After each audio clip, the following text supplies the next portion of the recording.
Today's episode is sponsored by the Christian Standard Bible. The goal of the CSB is to be faithful to the original languages without sacrificing clarity, all the while maintaining both accuracy and readability. With beautiful designs and multiple study Bible options, everyone, from adults to teens to children, can find a CSB Bible that they enjoy. Learn more at csbible.com.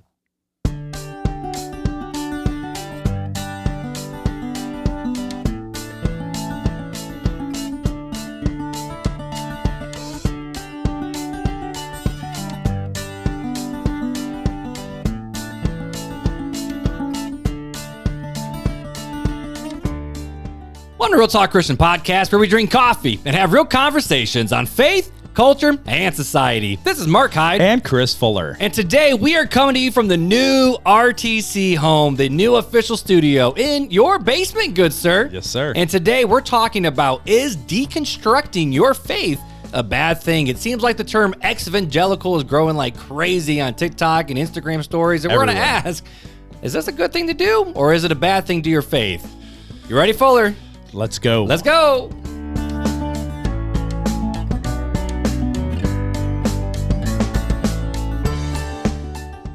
Woo, welcome back, good sir. What's up? 2022. We made it. So we finished off.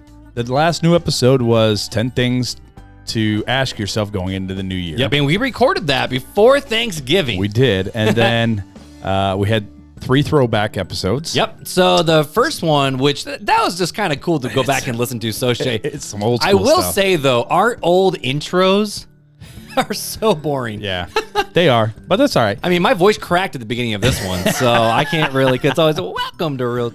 But bringing Soche back our for lights music. flashing really Our lights fast. Wow. Yeah, if you're watching on YouTube, we are in the new studio. We have the new Turned by Sabrina, the Captain American vibe shield. Yeah. That your wife bought you for, Father's Day. Father's Day. I believe it was for Father's Day. And you got we got some new arms for our microphones. That was a Christmas present. That was a Christmas present. Yep. And new table. New table, new chairs. New chairs. New paint.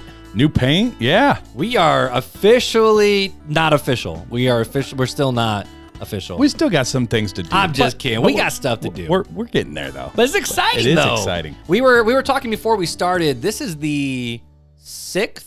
Oh man, why would it have to be that word? 6th. 6th. If you're a new listener, you have no idea about the jokes. Go back and Rewind episode like 4. I can't say 6. I think we were talking about it for like the first 50 episodes. Probably. I say Sith, like 4th, 5th, 6th, like Sixth. it's a Sith Lord from Star Wars. But this is our 6th location for RTC, I think. Yep, number 6. Because we were first at my house. Well, we were in 3 different rooms in my house. Right, yeah, 3 And different then rooms. we went to From there, church. We did an episode. We did a couple episodes at the church with the youth. That's right, But early on. We did some episodes at your mom's house. Yep. We did an episode at your new house. Beth and I did, yeah. Well, and then you and I did the giveaway there too. We did the live giveaway. The We need to go 100th live episode, again. I That think. was fun. And then we did the Dudes and Dads over in Goshen, Indiana. We drove Yep. out there and did an episode with them. And now here. And finally, Well, your oh. house. No, I had Paul Lindgren on for 3 episodes at my At the old house. That's right. So 7th location. 7 different locations, and hopefully the last. Hopefully this At least is for a home. while. At least for a while. But we are at your house. Janelle and the kids are upstairs. Hopefully They're asleep. in my bed. No, they're in my bed watching TV. Oh, Janelle's keeping them quiet. Well, that and the kids love to lay in my bed, so Why not? it's like she can keep them quiet and calm them down and keep, everything quiet for us all at the same time. So it is a win-win all across yeah, the it's board. great. So, But it's cool. it's so good to be back together. We, again, like Mark said earlier, we haven't recorded together since before Thanksgiving, and now this is And second week in January. even though we go to the same church, we haven't really seen each other that much because you were Well, out sick and then you've we got- were traveling. Well, and then we all got kids, and they're running every which way, and you got to go pick up kids from the nursery, and it's just a lot. So, yeah, so it's been- it is good to be back, my friend. It's like, To be back. We're drinking good coffee again. let's talk about. Should we that talk about it coffee. right now? Let's talk about it All right, because you brought so it up. We got, first, I already said her name once, Sabrina from Canada. Okay. Wait, Sabrina is help me out, Sabrina. Are you in Toronto? Because you're in Ontario. No, Quebec. I think you're in Quebec, right, Sabrina? Eastern Townships of Quebec, Canada. Okay, so you read the note. You read the note. Well, this is one note. I don't know what I had. She sent 2 pieces of paper. She sent us Christmas cards, which I'm just saying that was the best thing. We love hearing from our listeners, through email and everything. But getting a handwritten letter to us and our family was just phenomenal. And more than that, though, it was a Canadian Christmas card. Oh yeah, it was like the packaging was like paper, was brown so paper cool. wrapped, and it was like perfectly wrapped. It was awesome. Needless to say, Sabrina, I don't ever keep Christmas cards, so I'm keeping this one. She's got the coffees right here. Remember when I was writing them on top? Yep, and we're not drinking her coffees this episode. Not this episode. We'll do it next episode. But she said, "Hi, podcast fam. For the holidays, here's a little gift from some of my favorite coffee shops here in the Eastern Townships of Quebec, Canada." And then Café de la Brûlerie, coffee beans aged in cognac barrels, I think is what it says.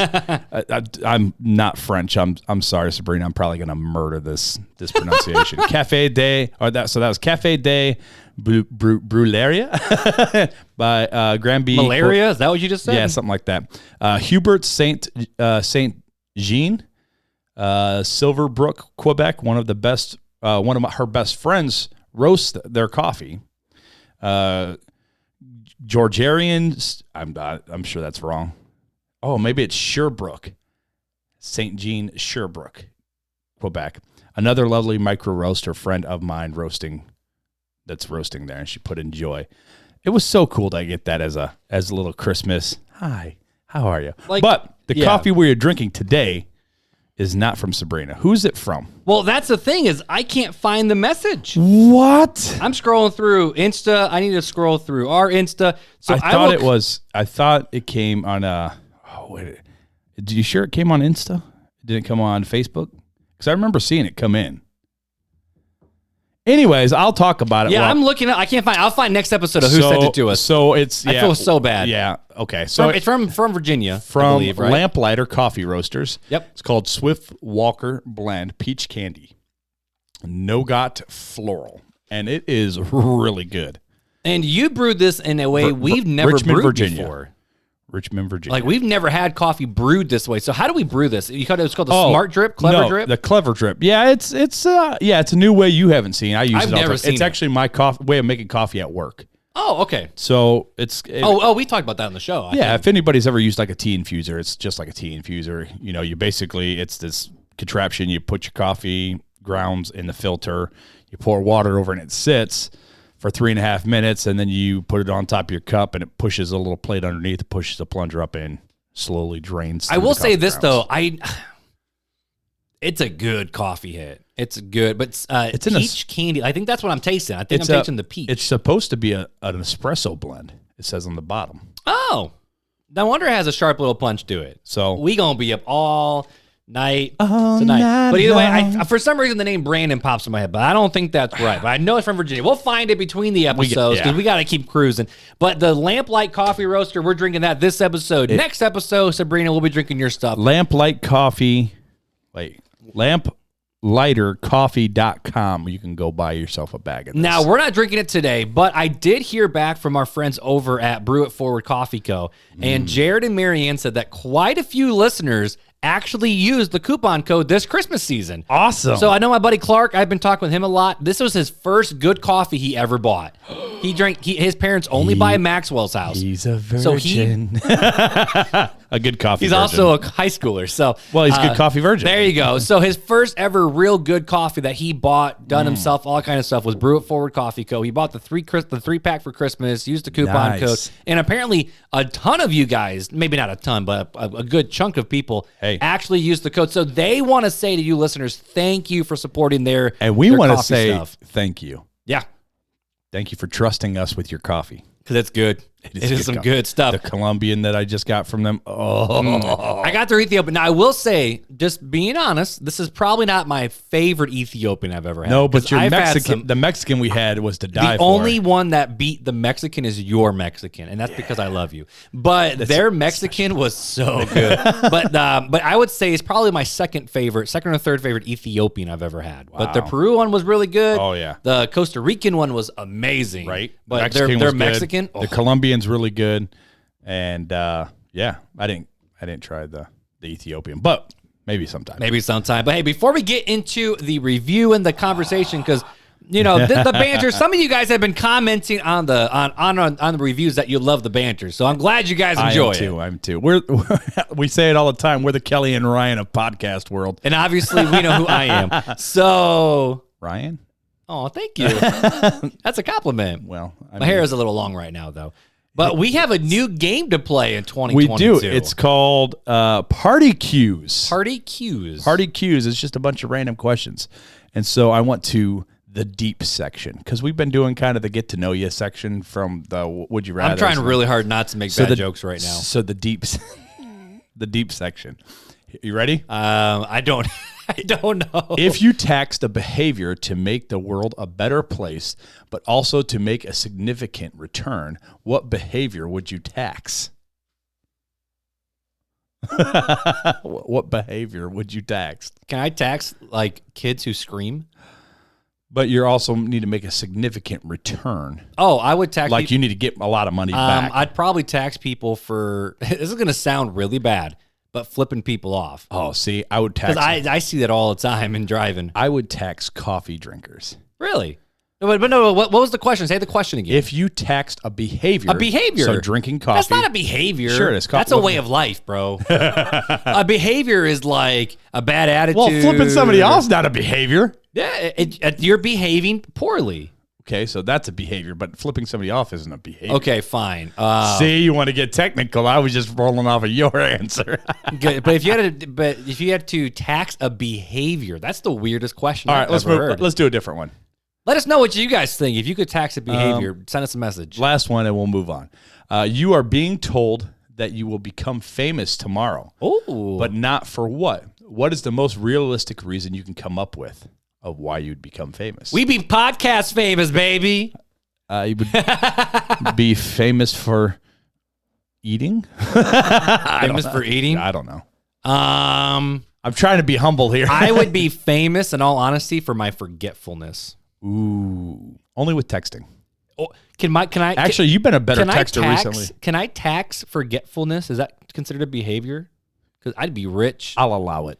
I will. Yeah, I will say this. I am the world's worst texter and communicator. I mean, I message people all day long for work, so I'm terrible when it comes to personal life. But my entire family thought you FaceTimed me. That's my reputation with my family. When we FaceTimed on Christmas morning and I FaceTimed you, everyone's like, "Did Fuller FaceTime you? I didn't hear your phone go off." I'm like, "No, I FaceTimed him," and they went, "Why?" And I'm like, "Am I not allowed to FaceTime my buddy?" I was confused. I'm like, "Oh, Marc's FaceTiming me," and you were like, "Hey, it was not Merry Christmas," and I'm like, "Merry Christmas to you, buddy." It was it was one of the highlights of my. I mean, obviously, I had a lot of highlights with family, but it was one of the highlights of my day. That's good to know. It was very pleasant. My mom even knows me. She goes, "Marc, you never call, let alone FaceTime people." And I'm like, "Yeah, you're right, Mom. I don't." Pretty sure, other than like construction questions, that's the very first time you've ever FaceTimed me.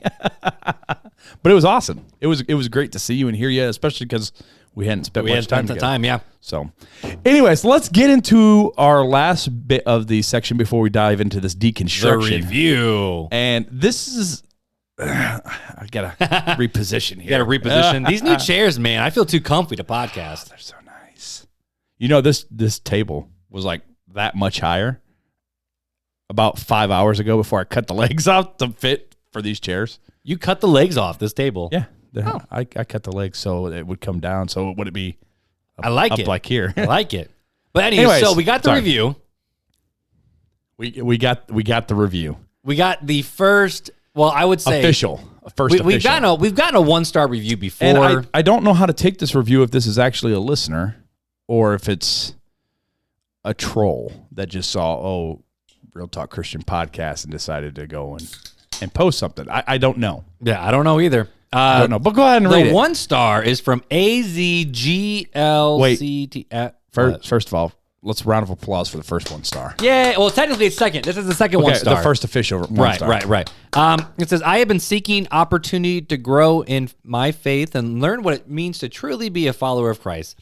This leads me to believe that religion is still just a tool for men to have full control over women. I still don't understand that. If you know our wives, we don't control them. I still don't understand that statement. So if you are a listener, let us know. elaborate. Send us an email at realtalkchristianpodcast@gmail.com and elaborate on that a little bit, because I'm not sure what we said and if maybe it was taken wrong, I don't know. Or if I don't know. I don't know, but I'd like to know, and I'd like to continue that conversation. I mean, I don't care. Really, the rating doesn't matter to me as much as the conversation of it sounds like they don't like Christianity and it hurt their faith, and I don't want that. Yeah, I don't know. I don't want that, and so I'd rather continue the conversation. So what was the tag name again?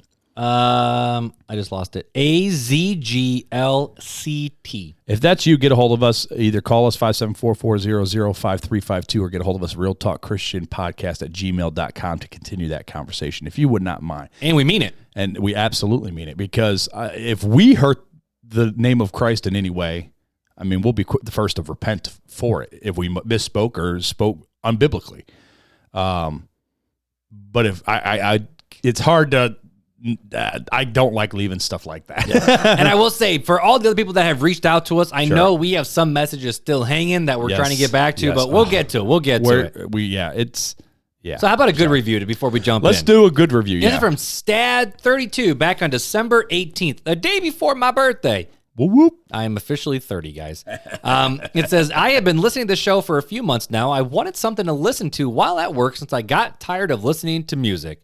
Me too, buddy. Me too. But Ben Rector just released a new EP, so I'm very happy. Found this show as soon as I typed in Christian podcast on Spotify. I usually listen to reruns every day at work and sometimes multiple times per day.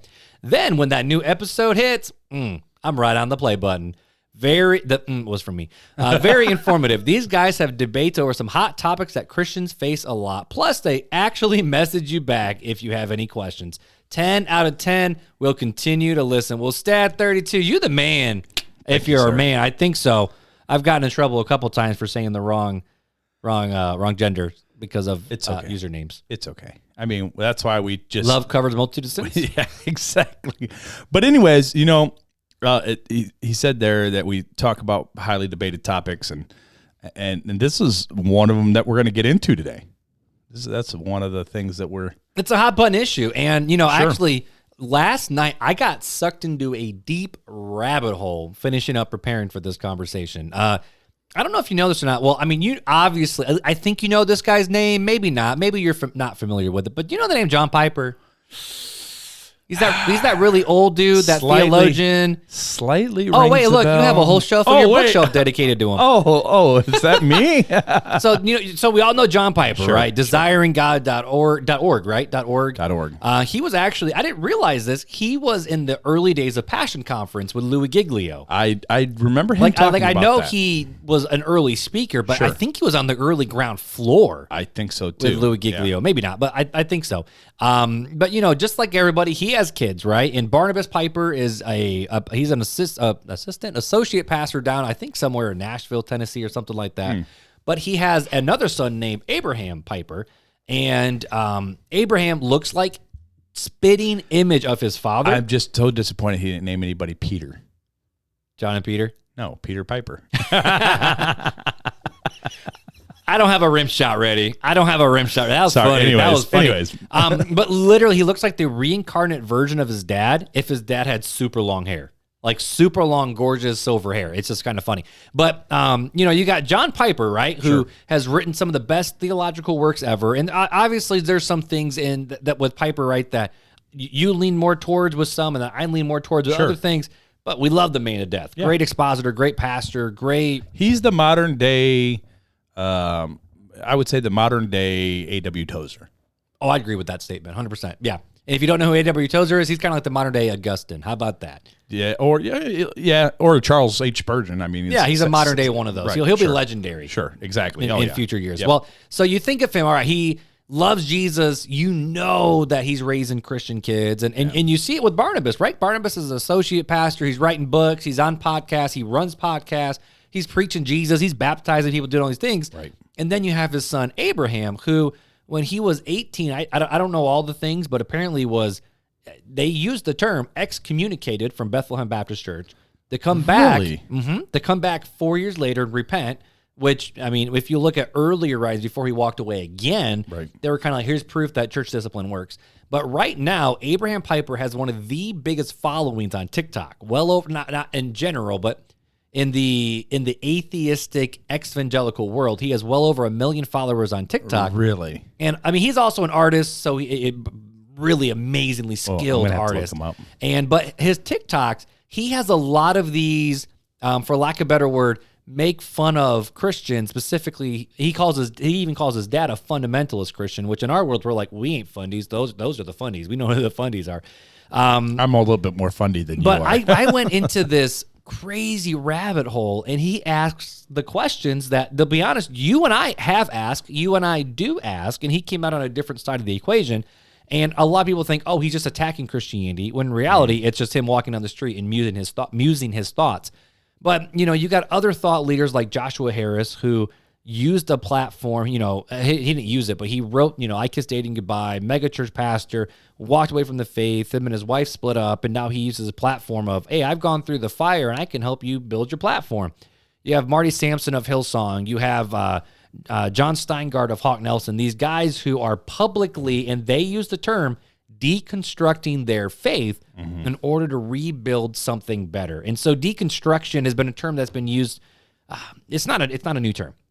No, it's not a new term. It's been around for a while, but it is a hot button term of deconstruction and deconstructing your faith. And what deconstructing basically means is literally tearing down everything you know, reestablishing your baseline, and rebuilding off of it. Yeah, what your belief system. Yeah. And so a lot of these guys are doing, honestly, and they call it public deconstruction, and now a lot of them are calling themselves, Kevin Max, too, ex-evangelical. Yes, I forgot about them, yeah. Yep. And so they call themselves, they used to be evangelicals, but now they're ex-evangelicals because they're no longer evangelicals. And so the question then becomes, okay, is deconstruction a bad thing, or is deconstruction actually a good thing that maybe we should all be doing, but maybe we're scared to do it? So before we even jump into the conversation, I want to read a real quick quote from Curtis Vanderpool to kind of set the stage for the conversation. Sure. It's an article from Relevant Magazine. Just like always, we'll have all of the links in the show notes. Knock on wood, hopefully. Here's his quote. It says, Christians are falling right and left. Is it supposed to be left and right? I always say left and right, not right and left. I always say left and right, too. So Christians are falling right and left. Evangelicals and Protestants alike are grasping feebly to understand what is causing this wave of evolving faith popularity referred to as deconstruction. In short, deconstruction is a popular term that refers to the practice of revisiting and rethinking long-held beliefs, specifically in the Christian faith. Richard Rohr is perhaps the most well-known Christian leader to popularize this term. Rohr often describes healthy faith development as one that undergoes 3 stages. The first is construction, building your belief system and worldview. Deconstruction, challenging that worldview and subsequent beliefs. And then reconstruction, rebuilding a new, more holistic set of beliefs and worldviews. A few years ago, deconstruction was a new term gaining some ground in the public, and today it is a culture-wide phenomenon with thousands of books, podcasts, and social media accounts dedicated to it. So the question of the day is, what should we do about deconstruction, and is it a bad thing? That is the question of the hour. It is a question. And, I was talking with Beth about this before we jumped is when I was at home eating lunch. I asked Beth about this because Beth and I both came out of the conservative, independent, fundamental Baptist world. And I'm curious to know what from the world you come out of on the other side of the equation, because you were more Pentecostal style growing up. Yeah, very much so. And so in the independent, fundamental Baptist world, if you questioned your faith, that was a proof of you're not truly saved, or you're wavering in your faith, or, and to the extent, and there's different types of independent fundamental Baptists. Sure. I know that. The type I came out of is different than the one Beth came out of. Sure. But the one Beth specifically came out of is you don't question the man of God. You don't question the man of Scripture, or you don't question Scripture. You don't question God. In fact, if you question, you need to be literally reprimanded and whacked you back onto the old paths, because you do not question your faith. And so a lot of the independent fundamental Baptist world is built around fear, almost to the same level that Mormons built fear into their followers of, it's one thing to not be a Mormon, but if you are a Mormon and you lead the Mormon faith, if you're wrong, you're the one who ends up in hell. Right. Not all the bad people, you. And so there's a lot of fear that's created where it's like, okay, we can't ask questions. It's not a safe place. So I always built my student ministry around that idea of this is a safe place to ask questions. And that's where you and I came up with this show. Obviously, we're okay with asking questions because every episode we ask questions. But specifically about our faith and deconstruction, is it a bad thing? But with you growing up, did you kind of have the same experience where you couldn't question your faith, you couldn't do the research and ask the big questions, or were you told just to sit down and just have faith? Well, I guess growing up, I grew up a little bit different, being in a house church of where I grew up doing all the research for what I believed, and I was involved in the research that was going on in the church. You were kind of in a church movement that deconstructed, I guess, from the traditional church structure in America. Yeah. So time for LaCroix. That's why I'm on too. I've already finished the coffee, so I'm on the LaCroix. I think deconstruction can be used in two different ways, right? The term deconstruction. I think it can be used in a healthy way, and it can be used in an unhealthy way. And I was reading an article. Actually, it was from a podcast, ReviveOurHearts.com, on ReviveOurHearts.com. Oh, yeah. With Revive Our Hearts, isn't that local? Like up in Michigan? I thought so. I thought they were pretty close to around here. But they had Alyssa Childs on. Alyssa Childers, that's what it is. I love Alyssa Childers. Her YouTube channel. And what she said. Side note, we asked her to come on the show. We have not heard back yet. No, unfortunately. But so if we have a connection somewhere, hook us up. Anyways, I could not agree more with her on what she said in this interview. And I'm just going to go ahead and read real fast that way. Just this little portion of what she said. And basically they were asking how she would define deconstruction. How she would define it. How she would define deconstruction. And she said, that's an important question because you're exactly right. People are defining it in a bunch of different ways. I'm seeing two major definitions emerge. One I agree with, one I don't. Some people are saying deconstruction is simply just taking a look at everything that you've believed all your life, and you're trying to find out what's true. You're holding on to what's true, and you're deconstructing or getting rid of what's not true. I don't think that's actually what people mean when they talk about deconstruction. So what she just said there, right? You're looking at your deconstruction is simply talking about looking at everything that you believe in your life, and you're trying to find out what's true. You're holding on to what's true and deconstructing or getting rid of what's not true. Okay, that's where I stand with deconstruction, right? So even in my, because obviously, if something's not true in my theology, and what's my guiding path? My guiding path is always Scripture. Mm-hmm. So that's me, and you'll see as we continue on, but as she continues on here, that people take it to where they start even questioning, is there a God? And it's like, I guess I don't need to deconstruct that far. I think that's an unhealthy deconstruction for a Christian, unless you're really not in the faith. But I don't think that's wrong for someone to do that, to go, because I've even gone that far. When you look at life and you go, okay, why would this happen? I think there's enough proofs out there that, to me, I don't personally have to go. Oh, no, I agree with you, but I've gone that far to be like, okay, you get to this point, it's like, okay, is there a God? And then you got to readjust your thoughts. See, and I think that that's taking deconstruction too far for a Christian. I don't think that you have to go that far. I think you should have a baseline established through your faith. I think if you have to take it that far, maybe you're not needing to look at whether there's a God or not, but is your faith even real? And I would say maybe we can get to this later, but I think that's good specifically for teenagers to ask, though, because teenagers are at that Is it my parents' faith or is it my faith? Yeah, that's what I mean. So if you go all the way to, okay, I don't even know if there's a God anymore, which that's where a lot of these popular YouTube channels, like what's his name? He does a lot of conversations with Sean McDowell, where he might be a little younger than us. There's also the Cosmic Skeptic, and I think he's a really fun listen too. But that's why I listen to that Unbelievable podcast so much, where they ask those questions, and they have the Christian worldview, and then the atheistic or the agnostic. But a lot of times, I feel like these guys they're asking the question, but it's the same thing we've talked about in previous episodes. Is okay, at what point do you just stop asking the questions? Sure, and you have to settle with an answer. I mean, it's like. Well, let me finish reading this last. You still got more. I got just a little bit more, and then I'll move on to my next thought. Go for it. She said, "I think the way that you framed it earlier is more correct. It's in that it's actually more of a dismantling of the beliefs that someone held. I think it's built upon the idea that truth is relative, right? We want to tear down the constructs of truth we were given. We want to deconstruct those so we can live our own truth. This is the way that, I'm sorry, I skipped some stuff, but this is the way people actually take it, that we wouldn't just live our own truth. We want to take the truths, the actual truths that we're given, and we want to dismantle those truths, and that way we live in our own truth. And she goes, I think that's a dangerous game. And that's where I'm at. And that's where I say, is there a God kind of thing, is that's dismantling a truth that I think is dangerous for a true believer.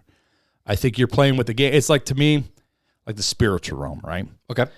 If I'm hardcore studying into demonology, and that's what my sole focus is on, I think that's taking it too far. I don't think there's, and asking questions, well, why this about demons, and trying to find these answers. I don't think I need to as a Christian. I think there's some things that it's just like, what was before God created the world? Everybody's asked that question at one time or another, right? Mm-hmm. Or, hey, did Adam have nipples and a belly button? That's my favorite question. Just weird questions, and it's like, do you really need to know that? Is it important for where you need to go in your faith? And I think that no, some questions don't need to be answered, and you can take it too far that way. And then there's some dangerous questions where I would say, like, hey, I want to take apart all this, and I want to study Islam, but I don't want to just study Islam. Like, I want to start attending mosque, and I want to start, and like, you're like living the lifestyle. And I think there's that old saying, bad company corrupts good morals.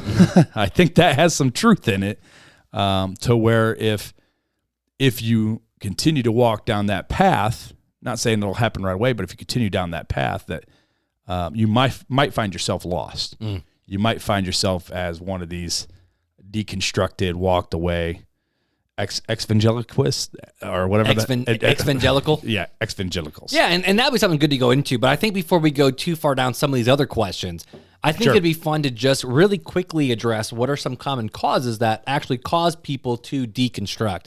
And I can guarantee that there are listeners right now to this episode or watching on YouTube, and you guys have thought these same questions. And with some of these, I actually put specific people's names down as well. Mm-hmm. So if you want to go just see who these people are, these are some of the reasons why they left the faith. The big one, and this is honestly one that I struggle with, is the problem of evil and the problem of pain and problem of suffering. Like, I kind of categorize all those into one. Is one of the main causes is what's the problem of evil, pain, and suffering, of what's the purpose of it? Why do we have it? How come people over there suffer, but over here we don't? Why do good people, and I know there's some listeners who are struggling with, infertility and miscarriages, and our family's dealing with that too, of infertility and miscarriages. And like, we're in that same boat as what a lot of other Christian people are. Sure.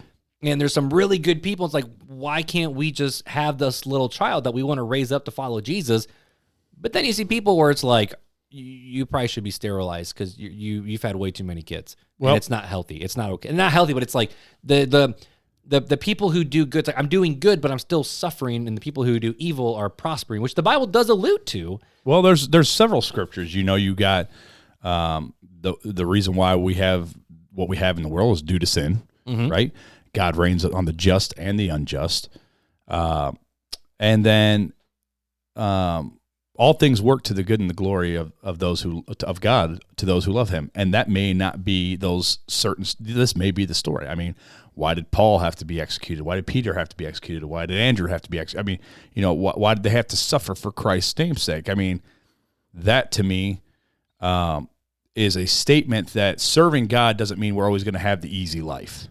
Or that we're going to have the cakewalk or the dreams that we want. Now, Jesus, I've always found this interesting. Jesus said my yoke is easy and my burden is light. Sure. But at the same time, there's the cost of discipleship too. Sure. But, we don't know the ending of our story, right? Right.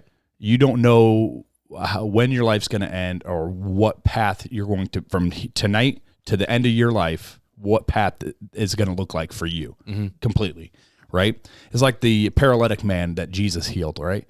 He went for 40 plus years as a cripple just so Jesus could heal him. I mean, 40 years he went, not knowing why, not being given an answer.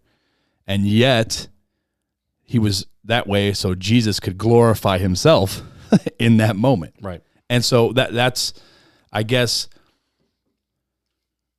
I mean, I'm trying to be sensitive. I've had struggles, and my struggles haven't been the same as yours. Your struggles haven't been the same as mine, and ours haven't been the same as our listeners right now. But every person in this world has struggles that seem big to them. And we have to remember the truth and the promises that nothing is too big for God. One, all things work together for those who love God. Mm-hmm. And God has a plan laid out for our life that is not to glorify ourselves, but to glorify him. And those are the three truths we need to remember. I like it. Well, I know this for a fact with the problem of evil, pain, and suffering. That's the reason, if you listen to all of this stuff, that's the reason why John Steingard, former lead singer of Hawk Nelson, Christian rock band, and he was even a worship pastor, worship leader-ish. Yeah. That's why he said he walked away from the faith. Another one, though, is perceived problems in the Bible. Whether did the gospel authors really write the gospel? This is a good one. The letters, were they really written by the apostles? Sure. Or we have all these other extra scriptures, which, fun fact, we'll talk about next episode, right? Sure. The extra script Bible things in the Bible. They're what they call missing books of the Bible. Right, but it's like, how come we know these are the right ones, but not those? Like, how do we know? Like, is it this fact that the rich people, like, the idea, did the winners write the history books? And there's answers for all that. Yeah. There's complete answers for all that. And we'll get into that more as far as the Bible goes. And I know Bart Ehrman is the big proponent of that. Yeah. Of where did the Bible come from? What did Jesus actually say? All of the high-end scholarly research he tries to bring into a layman term. Well, he has debates on unbelievable all the time. In fact, they're re-airing a lot of his right now. So it's a really fun conversation of just what do we do with the perceived problems in the Bible? And it's a real simple solution if you understand biblical hermeneutics. It really is. If you learn biblical hermeneutics, which takes about 25 hours worth of classroom time, you'll see, these really aren't problems in the Bible. But anyways. Right, but that is a hurdle that some people do get stuck on. Another one is actually Christians themselves. Jesus' followers is a cause that people want to walk away from the faith, because if this is what the followers look like, followers, I don't want anything to do with the person that they follow. Gandhi once said, "I like your Christ, but not your Christianity." Well, and this is why it's so important that we realize that we're ambassadors, like we've talked about for years now. The perception that people have on us is a reflection on how they see Christ. So definitely. Another one, and I think this one is probably more valid than people give it credit to, is church hurt and church abuse, specifically from the pastoral team, spiritually, emotionally, physically, sexually abusing their flock. And there's some good articles out there on that. And we've done a podcast on church hurt before. Yep. And that one, again, is each circumstance is going to be different, and you have to tread. I know I'm taking time on all these, but I think it's a good thing. No, it's the conversation, bro. Well, in case people do have these questions. This is the conversation, And with that, I see a lot of people that have talked about, and they go, church hurt, and I was like, okay, well, what do you heard? Well, they shunned me because I was living with my girlfriend, and it's like, it wasn't a shunning. They were just telling you what the Bible said. Like, they were helping you out, but you didn't listen. So I know a lot of people get offended, not because they were actually abused, but because the Bible was presented to them and they didn't like it. Right, exactly. Right. But there's the Recovering Fundamentalist podcast I listen to in the group. Listening to and maybe a lot of it comes out of, I know, the independent fundamental Baptist world of control and. And we'll talk about this. We'll just say it. Another cause of someone deconstructing their faith is learning what they were taught as doctrine when they were kids. In reality, is just an opinion, right? But it's taught as scripture. Such as how to dress, what clothes you should wear, how long you should have your hair, should you cut your hair. But what they do with that? Music, tattoos, drinking, going to the movies. Yeah, but what do they do with that? They go, I was taught wrong, so I'm leaving the faith, rather than going, they were wrong. So what's the Bible really say? Well, but I think that's going too far, though, because a lot of the people that I have at least seen and chatted with and experienced, they don't leave the faith. They just have to go, okay, if this is what was taught, and including also that the King James Bible is the only Bible out there. And Obviously, we don't believe that. We're sponsored by the CSB. Right. And I'm looking at your shelf. You have a lot. I mean, King Jimmy is still your favorite translation, though. No, it is not. Oh, no, anymore. NET. No. Not even the NET? The CSB? The CSB is up there now. About time. It is this. I'm Welcome to the family, CSB, NET, ESV are like all top 3. Really? For me right now. Me and Soche are both proud. And I grew up King Jimmy. KJV only. And again, and we're not saying there's anything wrong with it. And there was a deconstruction, the healthy deconstruction process. Well, I'll talk about that because I see. And that's what I'm saying. So there is some healthy deconstruction process, but it just makes you ask the question of what else have I been lied to about? We have to be careful as Christians with that term, though, because progressive Christianity, and it's happening a lot in progressive Christianity of this deconstruction. But it's a deconstruction in an agnostic way. Okay. And so just saying deconstruction can really throw somebody off. If they go, okay, well, let me research deconstruction. And instead of understanding proper, healthy, what we would call deconstruction, they're learning an agnostic version of it, which ends up ultimately leading them away from philosophical, Christ. yeah. Right. I would say, and I want to go back and just finish the church hurt, Yes, church yes, abuse. I'm sorry. There is true church hurt and church abuse that people definitely. have to deal with and Sure. struggle with. And thankfully, you and I have never been the recipients of that Well, in terms of ways some people have. I have, but not in the way physical abuse or anything like that. Right. And so, and we don't want to belittle or diminish Not that at at all. all. It's true that that's a common cause that caused people to potentially deconstruct their faith and walk away. Sure. And the last one is pluralism. The fact of, is Jesus really the only way, or are there other ways? Yeah. Because why does it have to just be Jesus? What about the people in the rainforest that never heard about Jesus or God, or all the Islamic people, or all see that this, or in the all New that? Age universalism? We see that a lot. That's where people end up lying in that camp a lot. So. Mm-hmm. Yeah, so those were just, I just wanted to write them down because I thought they were just, good. And I'm glad you processed them out because I wasn't prepared to process them out like you were. So, well, awesome. I wanted to talk about them a little bit. I love it.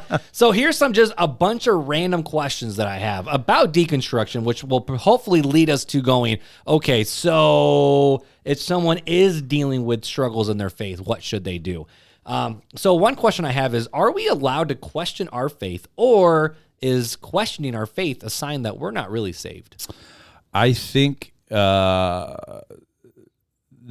a difference between questioning faith and questioning what you believe. Okay. I think those are two different things. So are we allowed to question our faith? I think questioning your faith is, man, am I really saved? Like, to me, that's what questioning your faith is. And maybe that's not the way you meant it. When I see questioning your faith, that's what I think of. And it's like, man, I've done that myself many times. Like, am I really saved? You got the scripture that talks about, what does it say now? And I just lost it. I just listened to a podcast by Piper today, and he used it, and I was like, oh yeah, that's a good one. Making your calling and election sure. And I don't remember where it's found at right now. Well, there's also work out your salvation with fear and trembling. right? Is that 1 Peter, 2 Peter? I want to say that's in the Peters. Peters or John? Oh no, it's not a John. Maybe a James. It's in there somewhere. It's not James. New Testament. Anyways, but and I really struggled with that for a long time until I really understood and studied. And I know some people are not going to like this, but the election, being the elect, right? Chosen. How we would never choose God unless he first chose us, and unless he pursued it and guided our steps through the Holy Spirit to him, we would have never chose him. Yeah. So he predestined and chose us and called us. And then it's like, oh, okay, well, I'm following you, so my faith's got to be real, because I wouldn't be following you unless you gave me that desire first. Right. So that's when I think of questioning faith. I think, yes, if you're a truthful Christian, at some point, at some time, even if it was in the deep darkness of your bedroom late at night, ask the you've question. gone, am I really saved? Now, if we're talking about questioning our beliefs, right? Like, man, is the earth really a young really earth? Flat? Oh. Well, no, is the earth like a young earth, or like, did that really happen? And, again, I think there's some questions that are healthy, and there's some questions that have potential to not be healthy. And see, I would say all questions are okay, but I would say some are not helpful. It's like the Adam with the belly button. Well, it's a funny question. No, but I'm sitting here thinking, like, if I'm asking a question about, did Christ truly die on the cross, right? This is Right. what I believe, right? Well, now we know that's like a historical fact. But it's more of what did he accomplish? But if I don't know any better, right? And if I don't, this is why I say it has potential. It's a question that has potential to be dangerous, because if you're not sharing that question with somebody and you're just thinking it and thinking it and that's it. And I wanted to bring that out as the fact of it's not doubt that's bad. It's in Kara Powell. I'm stealing this from Kara Powell. I have it pulled up right here. She says it's unexpressed doubt that is toxic to your faith. If you're not sharing that and getting the truth, right, then it has that potential to be dangerous, because you have a potential just to stay lost or get bad advice or look at bad facts and make a decision and go, well, Christ wasn't real. And it's like, wait a second, no, he really died. But I'm more on the side where I don't think any question's a bad question, because I think that's why I said it has potential to be dangerous. It has potential to be dangerous, but I think it's fair to say that, God's big enough to handle our questions too, Sure. Oh, definitely. In the right setting, right? In the right mind frame. And if you don't have it, maybe expressing it to a close tribe member.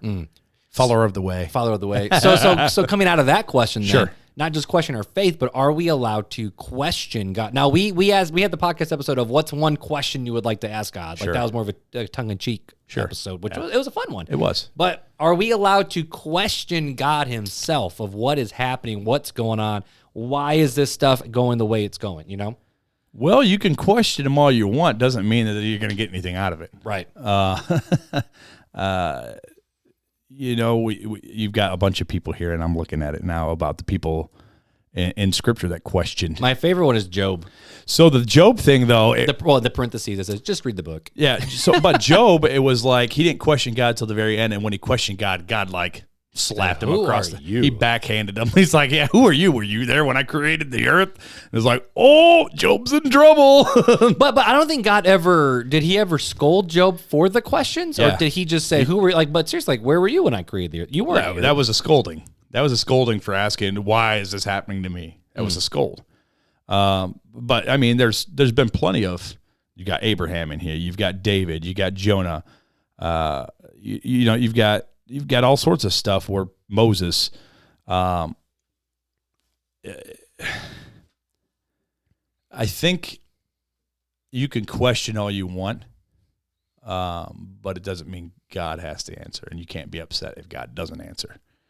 I think it's a natural thing for man to question. Like, there's a difference between, like, Lord, why, and lament. There's a difference between a lament questioning and like, geez, God, do you really think that was a good idea? Like, I think that's a totally different level of like disrespect, and like, right. That's where you get the who are you? It's kind of the idea of like for my kids. I know you deal with this now too. Is I have the kids where oh my goodness, I have so many emotions in my house right now, and they all have names, but like, something will happen. I'll just be like, and I won't be mean about it. It'll just be like, no, we're not going to do that. Or it's like, today, my little redhead Nora, she walked up and she's like, Daddy, can you help me open my bubbles that I got from school right before dinner? I'm like, no, Nora, we're not going to do bubbles, especially in the house. Like, we're just going to put them away.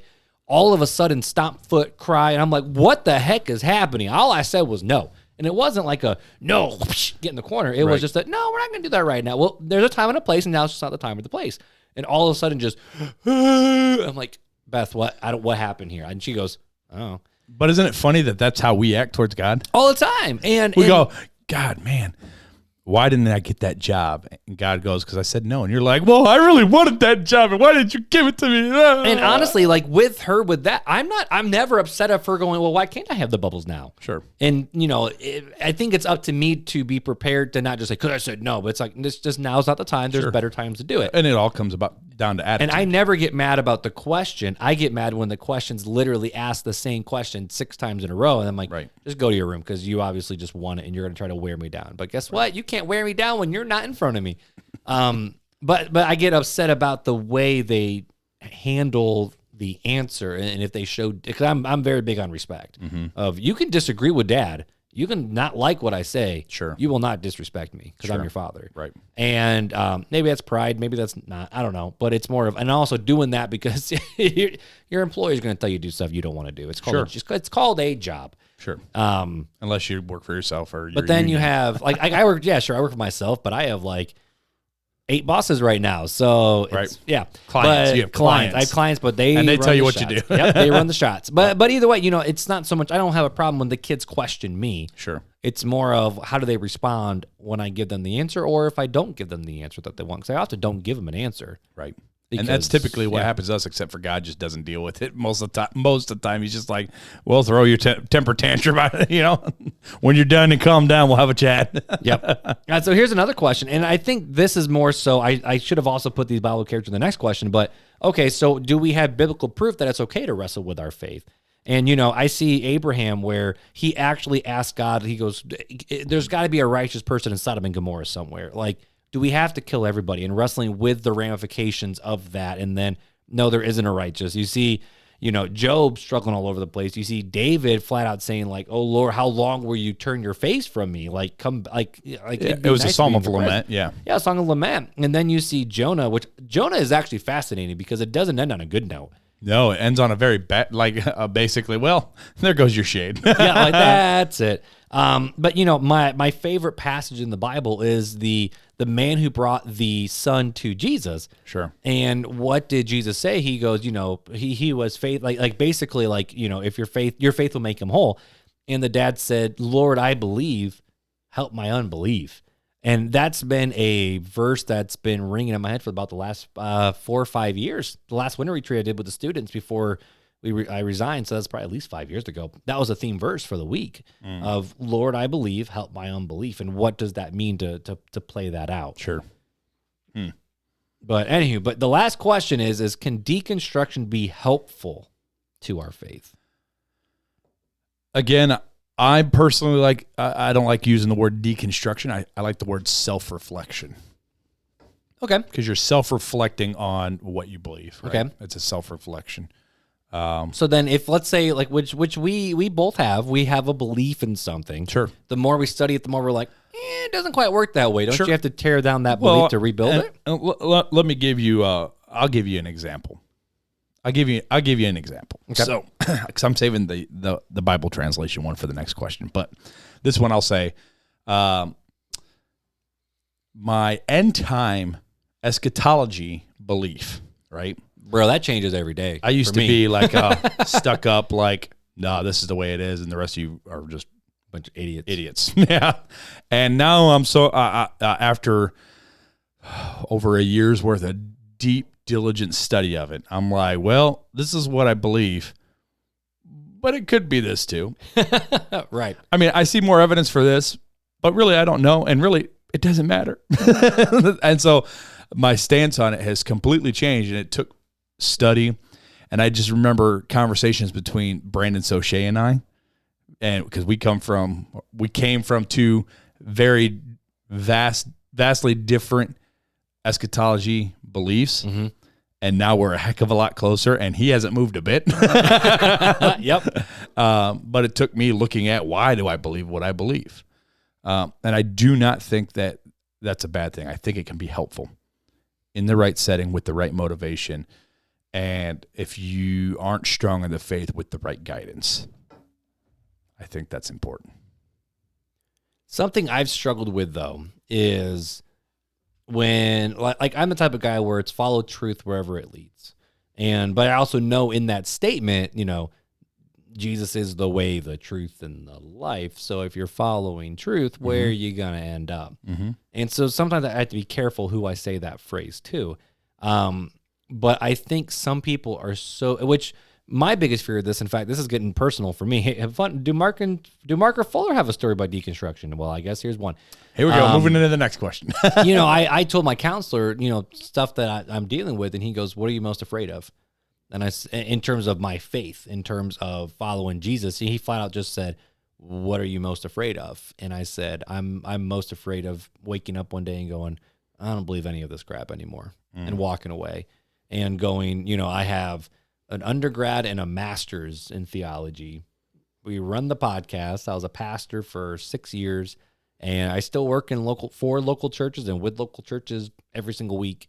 And then walking away going, yeah, no, I'm out. I'm done with it. I'm out.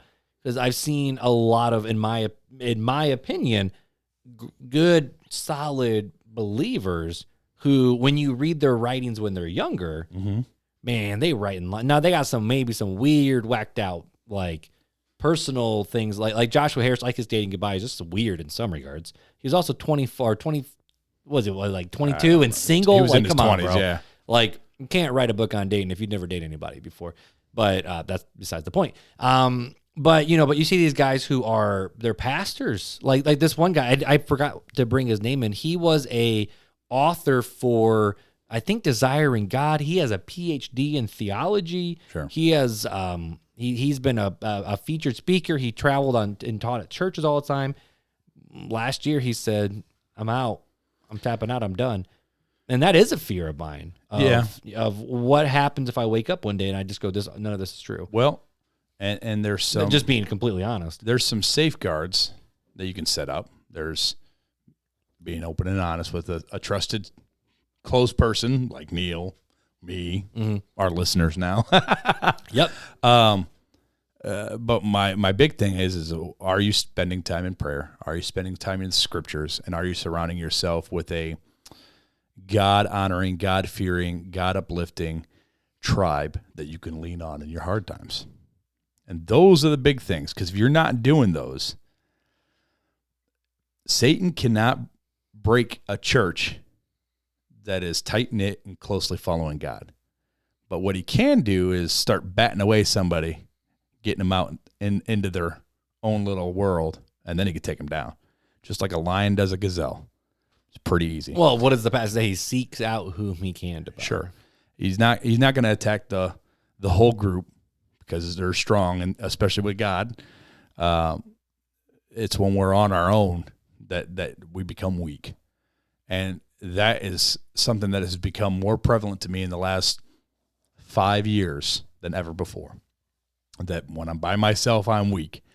But when I'm surrounded by brothers and sisters who love and seek the Lord, and I'm doing my part of staying in my word and speaking with God, I don't feel that way. I don't feel that way. Because there's a lot of years I did feel that way, and a lot of years I walked a bad path. I walked into the drug path after being raised in church all my life, and the drinking and the womanizing and everything else. I walked that path, and I know where that path leads. And I know without God, who brought me out of that, because it was only God that could have brought me out of that, if I don't stay close to him, it's easy to fall back into that trap. Because it's never just one foul swoop that sweeps you off the path. It's always these little steps. This little thing, let me get you away. You're too busy to pray tonight. Oh, now you're too busy to pray every week. Now you're too busy to pray every month. Oh, you pray at dinner. That's good enough. Oh, what about your Bible? Yeah, you're way too busy. You just need some downtime. You need to just watch TV. And I'm guilty of this, just like I'm sure a lot of our listeners are. You let things distract you. And then you've come to find yourself like, maybe I don't think about God as much as I used to when I was doing these things. And maybe my life is starting to reflect, and even my attitude is starting to reflect something that's not as good as or as close as what it was to what I'm supposed to be.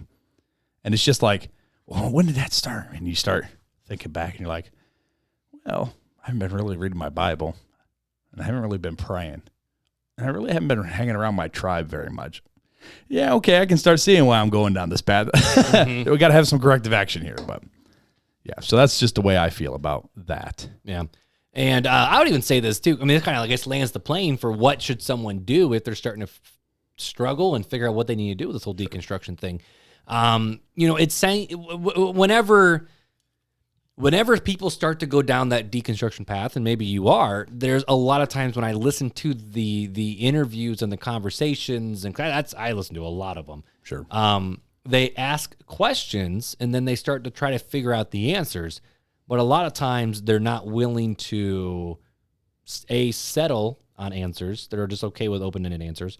Or they ask the question and then go listen to this without listening to anything that was already inside of their own camp.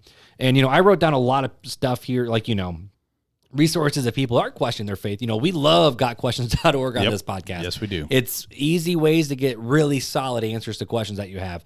Elisa Childers' YouTube channel, she speaks out against progressive Christianity left and right. John Cooper's podcast, actually, too, from Skillet. Yeah, right. His stuff is amazing as well. They're both apologists, that's why. Exactly. And it's hilarious to see, like a Sean McDowell, which his YouTube channel, he's been having a lot of conversations like every week with specifically self-proclaimed progressive Christians or self-proclaimed atheists or cosmic skeptical type people. Every week or every other week, the dude's having actual dialogues with people on his YouTube channel. Unbelievable is another one that I do all the time. This is one that we haven't talked about very much, but it's Theology in the Raw by Preston Sprinkle. Yeah, I haven't heard that one. That's one that I once in a while will binge on. It's more of there's a YouTube channel for it as well. It's also audio podcast.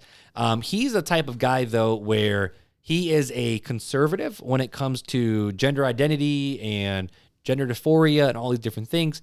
Sure. But he's one of the few people that are Christians that I know that goes like, yeah, I don't think, or I should say is that God created male and female separate, distinct, to have their each characteristics, and by you mutilating yourself, you're mutilating the creation of God, and the husband and wife relationship is the way God created to be, and that's how it functions well in society. But he's the only guy I've ever met who preaches that, but also has friends who are gay and transgender and live in the lifestyle because he goes, God calls me to love my neighbor, and he's my neighbor because I live in this part of the country, so they're my friends. But he's very dogmatically strong in what he believes. I mean, he's just absolutely phenomenal. Another one's the Perry family, Jackie Hill Perry. I can't remember her husband's name. She wrote Gay Girl, Good God, about God doesn't call you to be straight, he calls you to be holy, which we brought her up in other episodes. But, there's so much good content out there in the Christian world where, a lot of times Christianity is hailed as the religion that doesn't think. Like, we don't have thinkers. And there's many years where Christianity wasn't thinking, just have faith. You just got to have faith. You just got to have faith. And if you waver, you must not have faith. There's a rich history of Christian thinkers out there. You just got to find them and study them and see what they have to say as well. But at the end of the day, the question is, how can we find God? How can we know God? And we both believe, I would say we're very dogmatic in this regard of the cool thing about Christianity isn't just the fact of we can get to God, but that God became man, dwelt among us. Yep. So why don't we go to the person who said they were God, rose again from the dead, and his followers followed him all the days, Right. And so a lot of other religions, some of them, have Jesus in their religion, but Jehovah's Witness, Mormon, Islam, even though there's Christian or Jesus in that religion, is that the same way that Jesus called to follow us? Because Jesus never called us to be a Christian. In fact, Jesus wasn't a Christian. No. Well, Jesus was a Jew. Well, yeah. And then there are people who followed after him as the Messiah, the King of the Jews, and then they called them Christians. Well, disciple simply just means student. Right. So he had students, and then they created students that they taught what their master taught them to them, and then it spread. And that's it, is we're not called to be Christians, we're called to follow Jesus. Right. And I think sometimes we get stuck in the minutia of what that means too. Sure. We get stuck in the, who was it? What was his name? I just listened to this whole podcast. It was like a 6-hour long thing about forgiveness. And he said, whoa, what? And he said, we get stuck in these, what he calls the Christian cliques.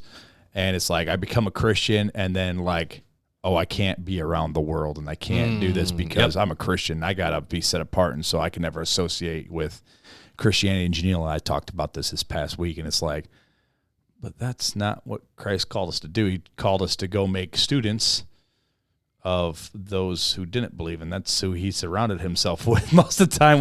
And we had an episode. I don't remember what number it was, but we're not called to, like the class said, be in the world, but not of the world. It's you're already not part of the world, but you're sent back into the world. Right. Exactly. And that's what Jesus prayed when he prayed that final prayer for his disciples. He didn't pray for protection and for the hedge of protection around them. He said, no, protect them, or he didn't pray for a hedge of protection. He prayed for their personal protection. I still want to know where they got the hedge of protection in the Bible. I mean, it didn't really save them when they were being thrown to the Coliseum to the lions, right. But that hedge of protection. Oh, goodness. But to end the episode, man, is there any other thoughts that you got to land this plane? I'm out of stuff, man. I'm good. The only thing that I think is important to remember is that through all of this, there is always one truth that has been around for 2,000 years. Well, since 2nd century in writing, but word of mouth has been around for 2,000 plus years, especially if you include the Tanakh, or what we call the Old Testament, even way longer than that. But there's been one truth, and it's been God's core fundamental ways that he's handed down to the human race. And it's the one truth that everything should be measured up against. So as you're going through, if you want to call it deconstructions, self-reflection, whatever you want to deem it as, I strongly encourage you to use that one truth to measure every other truth off of. It's your one center line. As a Christian, if you're questioning whether you're a Christian or not, if you're questioning the essence of your faith, maybe you need to look at, was I truthful when I became saved? And maybe start there. Am I saved? Am I a Christian? Have I fully surrendered my life to become a student of the Master, a follower of the way? I like it. That's where I'm at. I like it, man. Well, should we land this plane, do a little bit of fun fact? Let's land the plane, I mean, my we friend. are already having a disco party with our light up there, but let's do it. All right. Time for Fun Facts with Filler.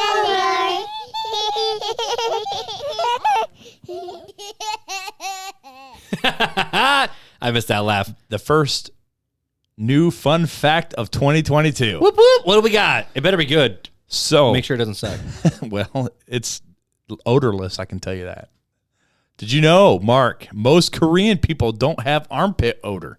Wait, Recent that sounds weird. Okay. Recent research at the University of Bristol found that only 0.006% of the Korean population has the ABCC11 gene. This gene is the cause of armpit odor. In fact, the study found that most Asians don't have this gene, but Koreans have the lowest number. While this may be surprising to us, it's not big news in Korea, as deodorant isn't commonly found there.